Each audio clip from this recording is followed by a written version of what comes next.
How to create custom section head family. Here we have a default one. To create a new custom, go to File, New, then Annotation Symbol. Here under Annotation, we need to find a template for section head. Open, delete this, and also this one. I'm gonna create a field region of something like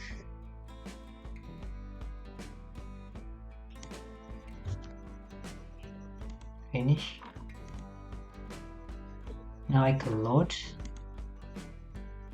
then click the default one, edit type, click here, section head, click again.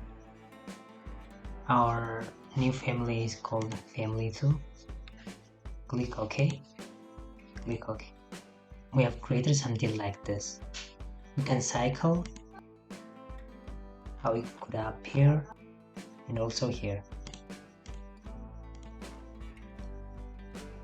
Let's create something like a view name in addition to it. To do that, go back to the family,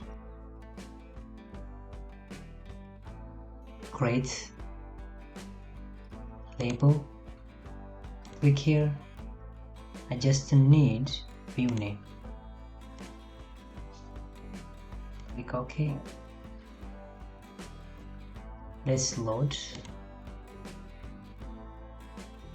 For this, we need to assign a rotation. Go back to the family. Here, escape twice without clicking anything. Here on the property it says rotate text with component, so we need to check this one, and we can put it at the middle here. Load into project, override. Now we have correct one.